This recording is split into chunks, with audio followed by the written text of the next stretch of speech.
Captain Elias Kane stood on the bridge of the USS Horizon. The ship hummed around him. Lights flashed on control panels. Screens showed the darkness of space, broken only by distant stars and 3 large ships that shouldn't be there. "Captain, 3 Xerxian warships just dropped out of hyperspace." Lieutenant Olivia Watson's voice rose with each word. Her hands moved quickly over her console. Kane didn't move. His uniform stayed perfectly neat despite the tension filling the room. His eyes, gray like storm clouds, watched the approaching ships. He said nothing. "They're charging weapons," called out Officer Ryan Powell from his station. "Shields at maximum." The crew rushed around Kane. Everyone spoke at once. Alarms made high-pitched sounds that bounced off the walls. Still, Kane remained quiet. His eyes narrowed slightly as he studied the enemy ships. "Should we return fire, sir?" Lieutenant Watson asked. Her hand hovered over the weapons control. Kane waited 3 more seconds.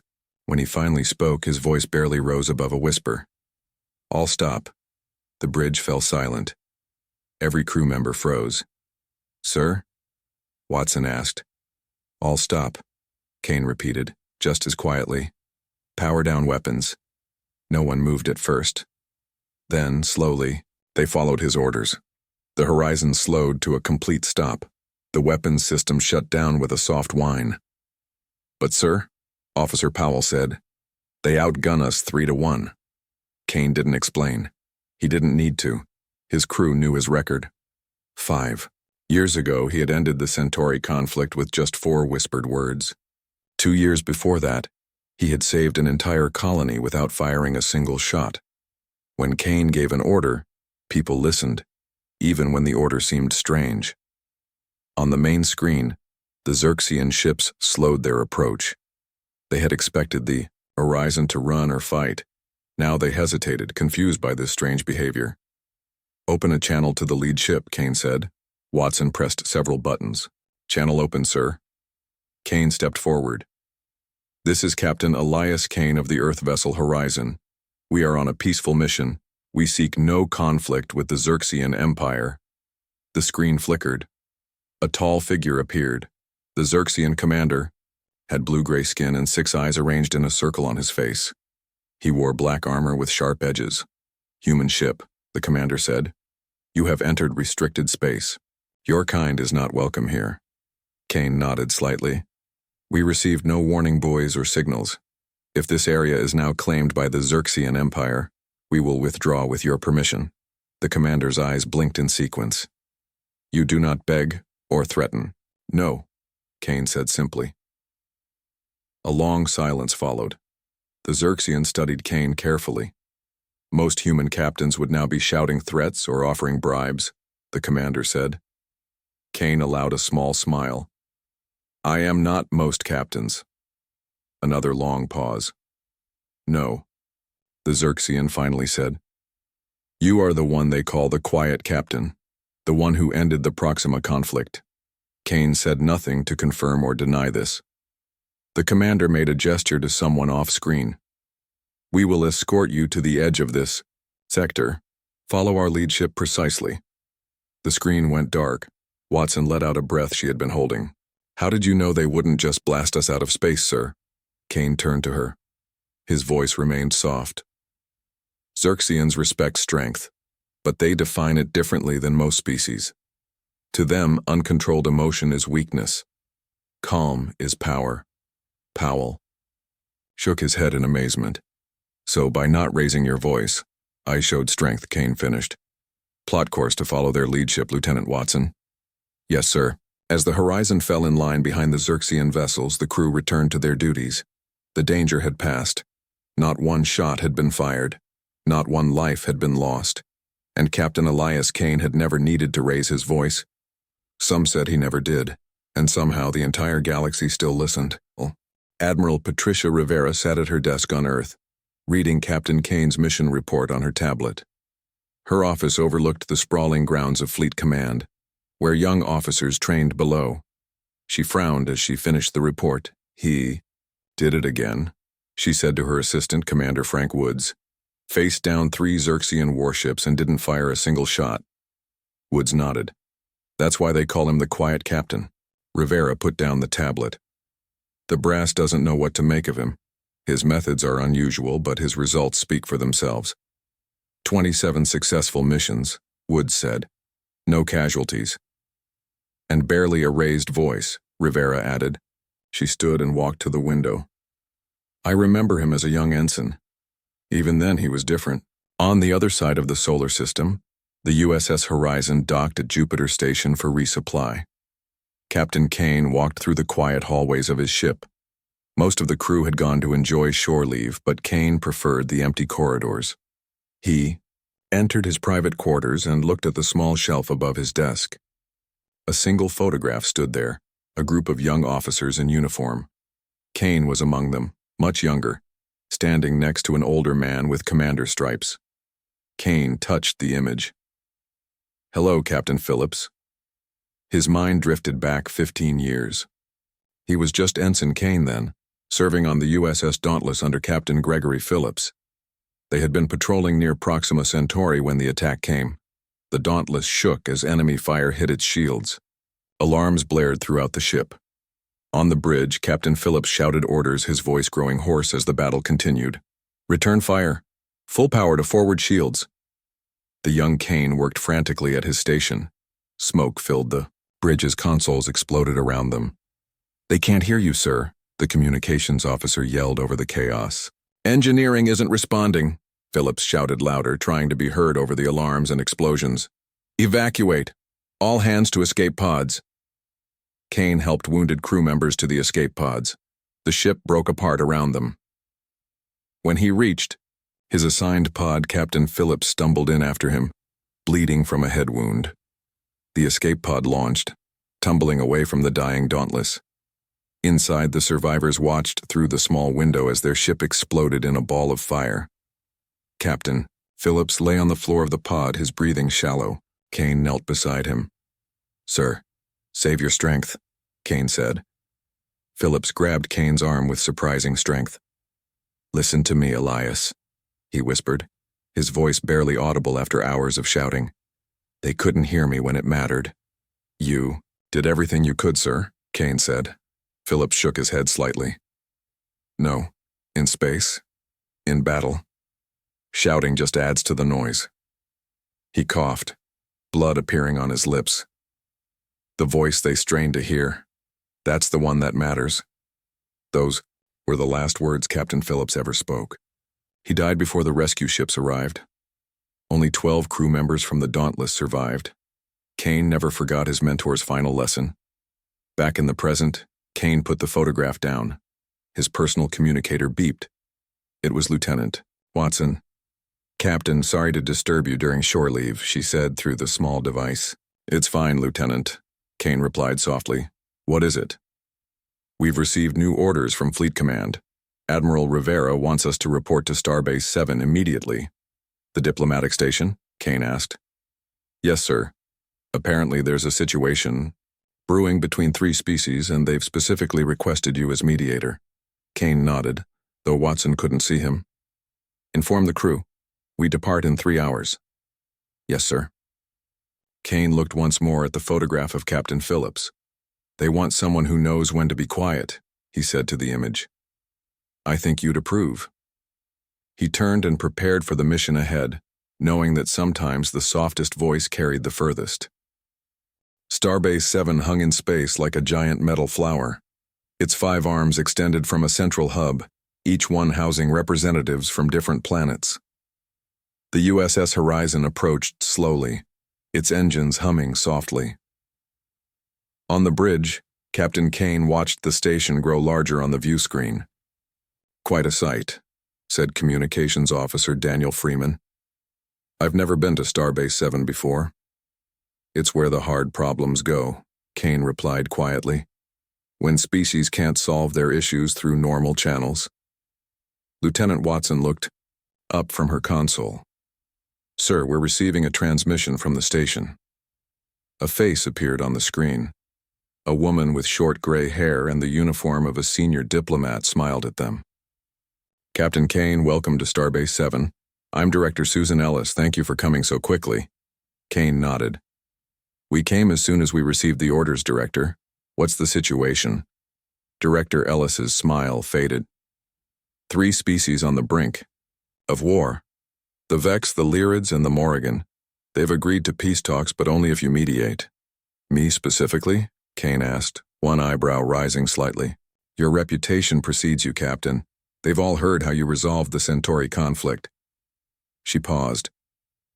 The talks begin in 3 hours. I'm sending over the background information now. The screen went dark. Kane turned to his team. Lieutenant Watson, you'll join me. Also Officer Freeman and Cultural Specialist Martinez. Heather Martinez looked up from her station surprised. Sir, I'm not usually part of diplomatic teams. You know more about these 3 species than anyone else on this ship, Kane said softly. I need your knowledge. 3 hours later, Kane and his team entered the main conference room on Starbase 7. The room was large and circular, with a round table in the center. 3 distinct groups already waited there. The Vex stood on one side, tall and muscular with red-tinted skin. They wore armor even in this peaceful setting. Their leader, General Kraz, watched Kane with 6 yellow eyes. The Lyrids gathered opposite them. They had pale blue skin and large heads. They wore simple white robes. Their elder, Cylon, nodded slightly as Kane entered. The Lyrids were telepaths able to read surface thoughts of most species. The third group, the Morrigan, looked nearly human except for their silver hair and completely black eyes. They moved in perfect unison. The Morrigan were a collective consciousness, many bodies sharing one mind. Their speaker, named Unity, stood perfectly still. Director Ellis made introductions. Kane and his team took their seats. The talks began, but quickly descended into chaos. The Lyrids violated our space, General Kraz shouted, slamming his fist on the table. They spy on our thoughts. We did no such thing, Cylon replied calmly. The Vex attacked our research vessels without provocation. Unity of the Morrigan spoke in a strange, multi-layered voice. Both your kinds threaten our collective. Your individualism spreads like a disease. Kane sat silently, watching and listening. Hours passed. The arguments went in circles. His team grew nervous beside him. Shouldn't you say something, sir? Freeman whispered. Kane shook his head slightly. Finally, General Kraz insulted Elder Cylon's lineage. The Lyrid delegation rose in anger. Weapons appeared in hands. Only then did Kane stand. The room fell silent, everyone watching him. He had not spoken a single word since the introductions. We've been listening to the wrong voices, he said, his voice barely above a whisper. The simple statement caused everyone to pause. What do you mean, human? General Kraz demanded. Kane looked around the room calmly. The ones who should be speaking aren't in this room. He pressed a small button on his wrist device. The doors opened. 3 individuals entered, 1 from each species. But these were not diplomats or leaders. They were ordinary citizens. Meet Trell, a Vex farmer who lost his family when Lyrid researchers accidentally released a pathogen, Kane said softly. And Minara, a Lyrid teacher whose school was destroyed in a Vex raid. And this one, a Morrigan worker disconnected from the collective after contact with both your peoples. The room remained absolutely silent as Kane continued. These are the voices that matter, the ones affected by your decisions. He gestured to the 3 civilians. They will speak now. And we will all listen. Back aboard the USS Horizon, Captain Kane sat in his private office. The diplomatic mission at Starbase 7 had ended successfully. The 3 species had signed a preliminary peace agreement. It wasn't perfect, but it was a start. Kane studied his computer screen. Reports showed attacks on human colonies along the outer reach. Pirates had hit 3 settlements in the past month. The fleet had sent warships to protect the colonies, but the pirates always disappeared before help arrived. A soft knock sounded at his door. Enter, Kane said. Lieutenant Watson stepped in, followed by Chief Engineer Joseph Grant, Security Chief Lauren Bell, and Navigator Samuel Carter. You called for us, sir? Watson asked. Kane nodded. We have new orders. The fleet wants us to deal with the pirate problem in the outer reach. He showed them the reports. Images of burned buildings and frightened colonists filled the screen. Standard procedure isn't working, Kane said. The pirates know exactly when our ships are coming. They must have inside information, Security Chief Bell suggested. Kane looked at his team. Instead of giving orders, he asked a simple question.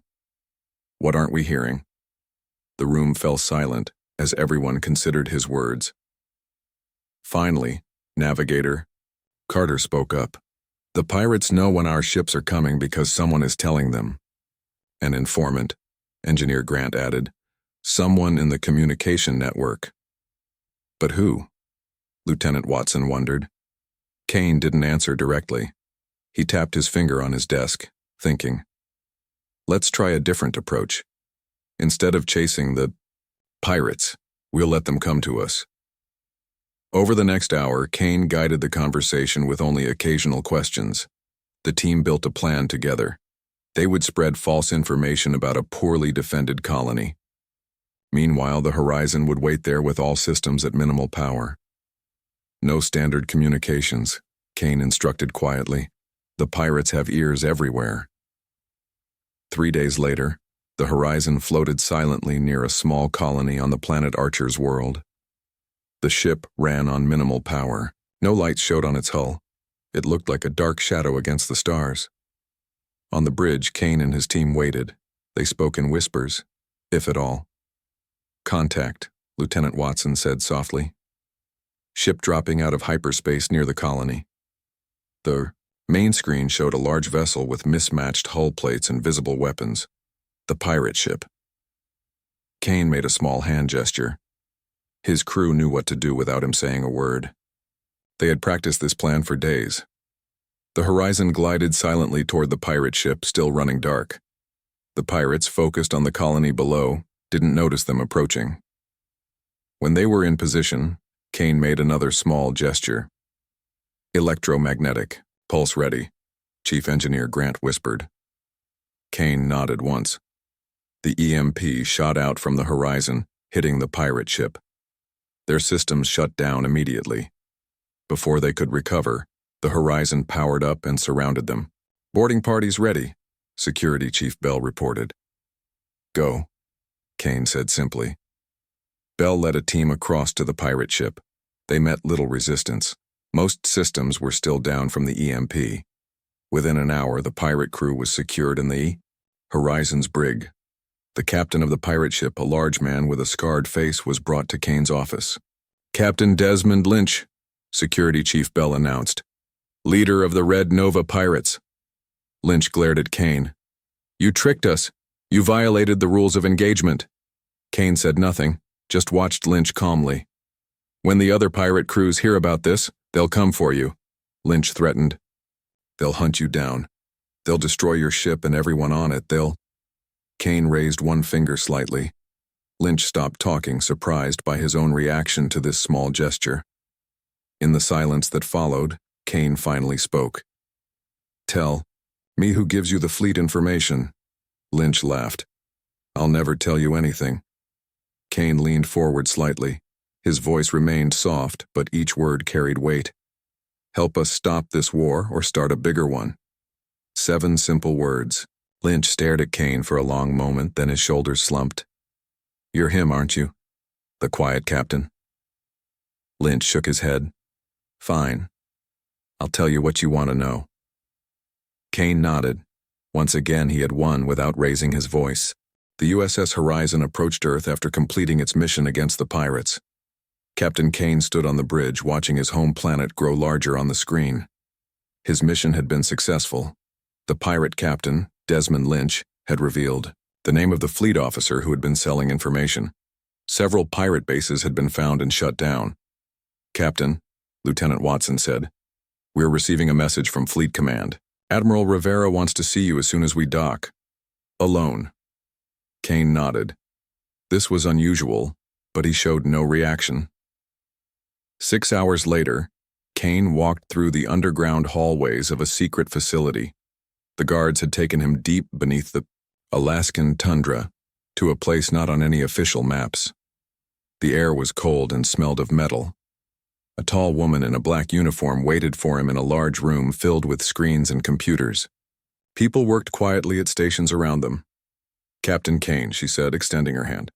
"I'm Director Vanessa Reeves, Naval Intelligence. Thank you for coming." Kane shook her hand. "I didn't realize I had a choice." Director Reeves almost smiled. "Admiral Rivera speaks highly of you. Your methods are different, but effective." She led him to a private office and closed the door. Inside, screens covered the walls showing star maps and data feeds. "Do you know why you're here, Captain?" Kane shook his head slightly. "You've inspired something," Reeves said. "A new approach to galactic security." She touched a screen and it showed a network of lines connecting different star systems. "We call it the Whisper Network." Kane studied the display with interest. "Most people think intelligence work is about spying and stealing secrets," Reeves continued. "But you've shown that the most important information is rarely shouted. It's whispered." She explained that they had placed observers throughout human and alien territories. These people didn't spy in the traditional sense. They simply listened for subtle changes, trading patterns, migration shifts, unusual communications. "Traditional intelligence focuses on what people say," Reeves said. "We focus on what they don't say." Kane nodded. "And what has your network heard?" Reeves touched another screen. It showed several planets across different systems. On each one, areas were marked in red. "Excavations," she said, "on 14 different worlds. Different species doing the digging, but the pattern is the same. They're looking for something." Kane looked closer at the images. "What are they searching for?" "Technology," Reeves replied. "Ancient technology, older than any known civilization." She looked directly at Kane. "And they're being very quiet about it." Kane understood immediately why he had been brought here. If multiple species were secretly excavating ancient technology, it could shift the balance of power in the galaxy. War could follow. "What do you want from me?" he asked. "We need you and the Horizon for a special mission," Reeves said. "One of the excavation sites is on a contested moon. 3 species maintain an uneasy peace there. Any official fleet presence could cause an incident." Kane considered this. "You want me to investigate without being noticed?" "Yes," Reeves said. "Your reputation for quiet operations makes you perfect for this. We need to know what they're digging up and why they're keeping it secret." Kane thought for a moment. "I'll need more information." "There's someone you should meet first," Reeves said. She pressed a button on her desk. "Send in Professor Blackwood." The door opened, and an elderly woman walked in. She moved slowly, using a cane, but her eyes were sharp and alert.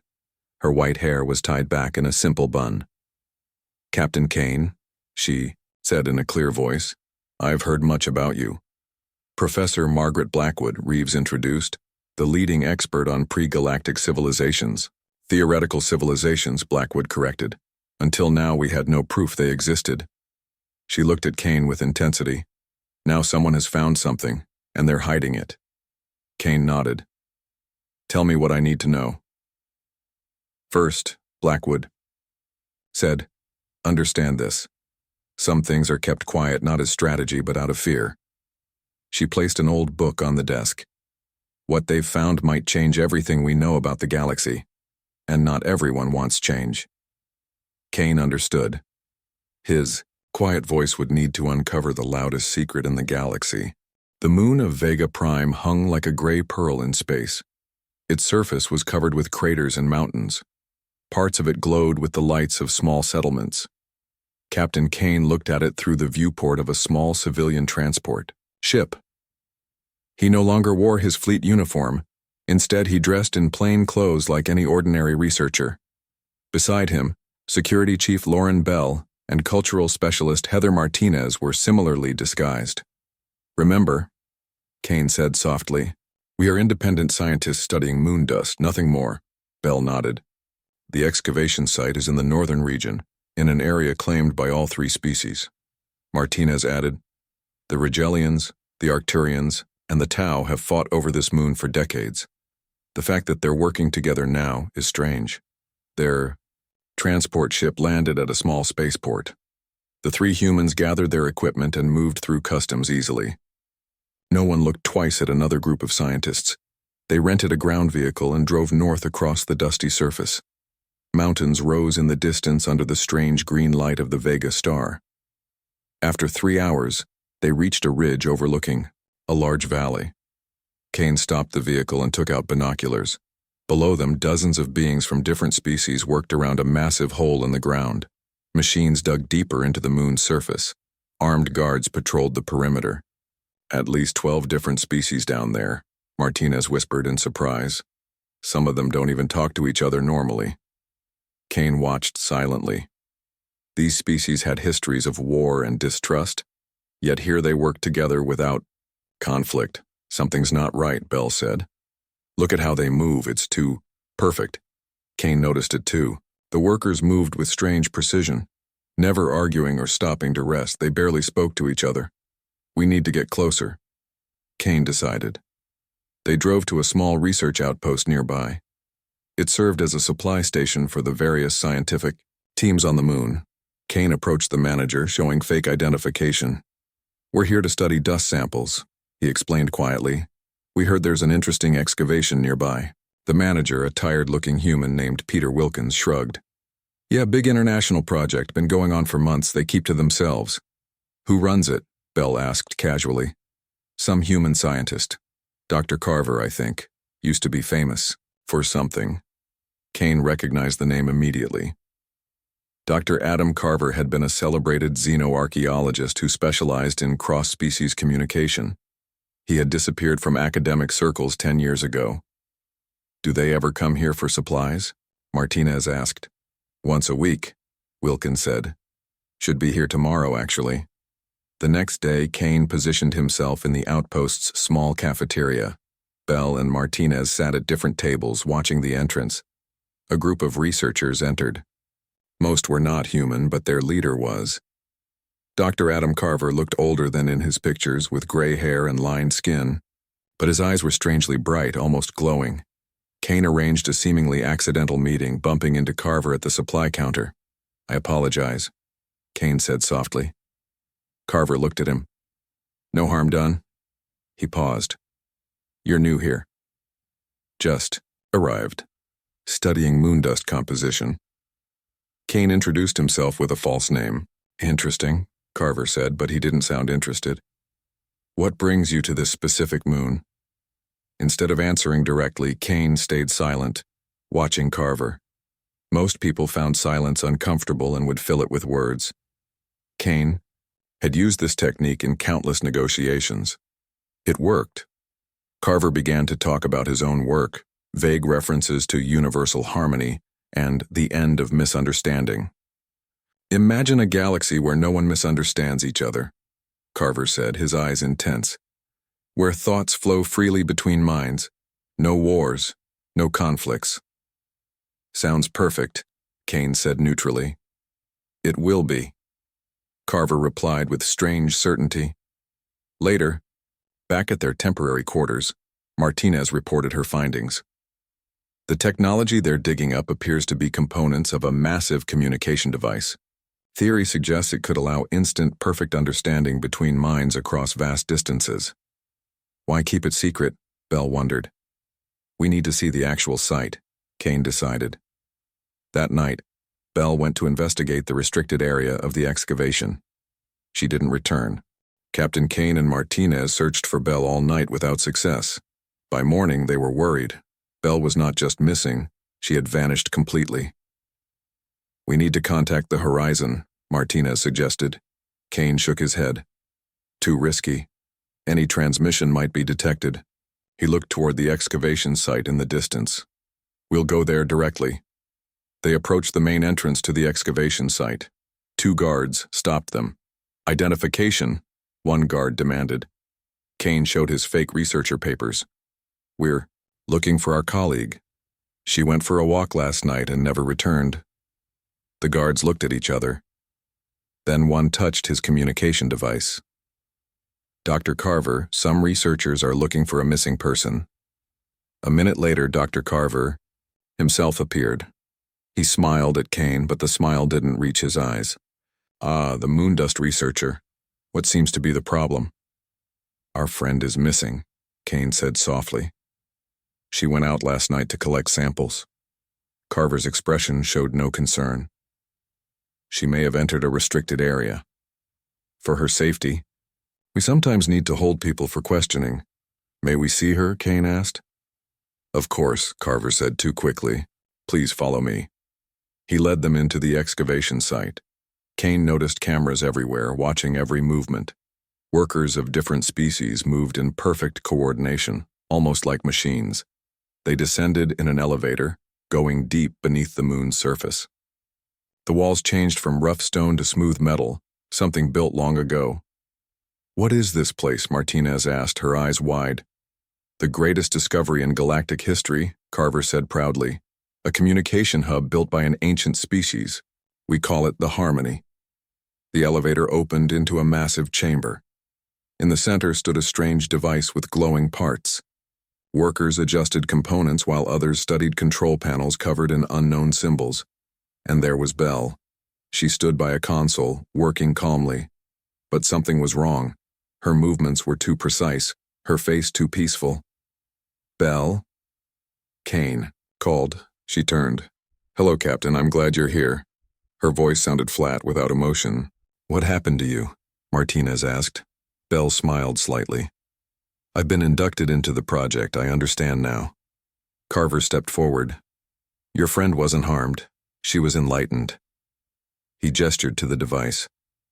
The Harmony doesn't just facilitate communication, it synchronizes brainwave patterns across species. Kane studied Belle carefully. You've changed her mind. Not changed, Carver corrected. Enhanced. Freed. The components we've recovered allow us to link minds while maintaining individual identity. A perfect democracy of thought. Belle nodded. It's wonderful, Captain. No misunderstandings, no conflicts.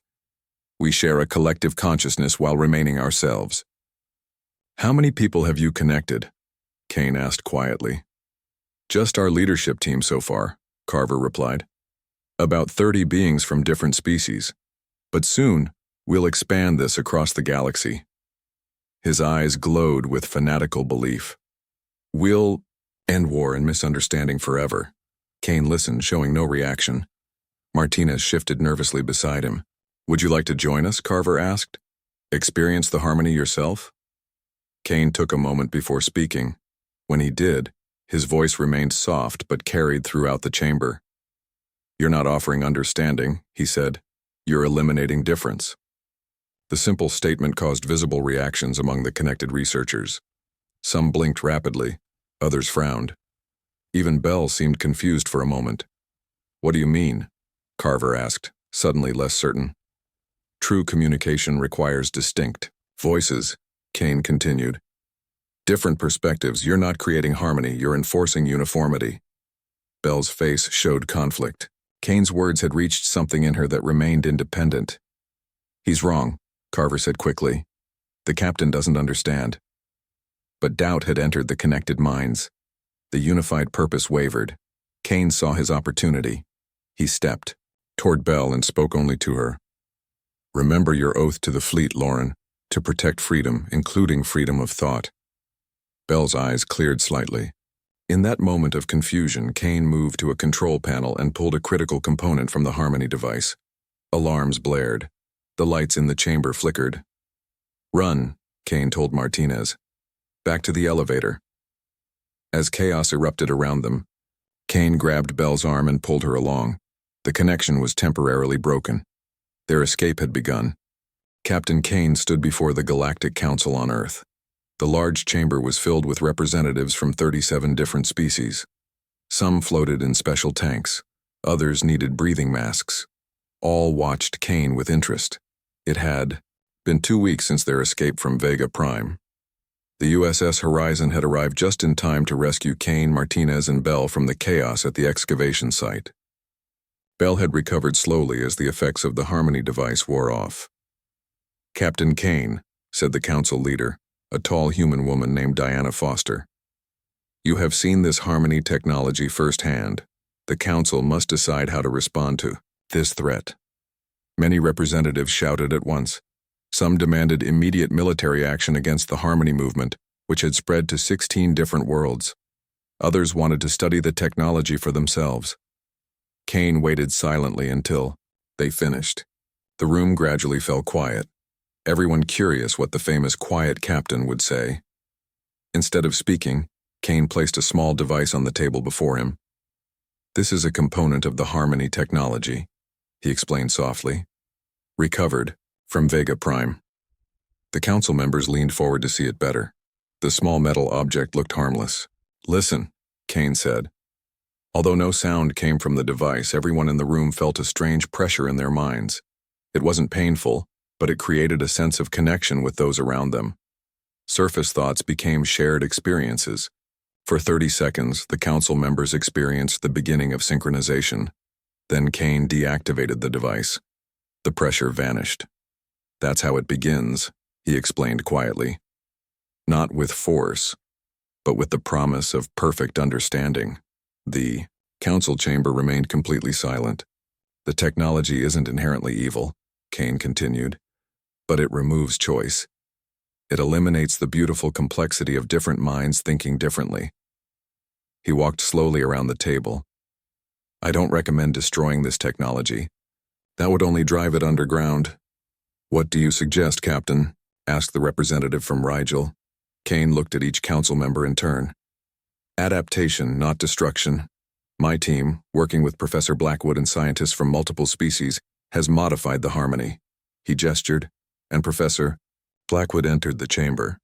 She carried a larger device that looked similar to the first one. "This version facilitates deep understanding without synchronization," Kane explained. "A true translation device that preserves individual consciousness while allowing unprecedented communication between species." Blackwood activated the device. Images appeared above it, showing how the modified technology worked. The council members watched with fascination. "My recommendation," Kane said, his quiet voice carrying easily in the silent room, "is to establish contact zones where species can experience enhanced communication voluntarily, but permanent or involuntary synchronization should be outlawed."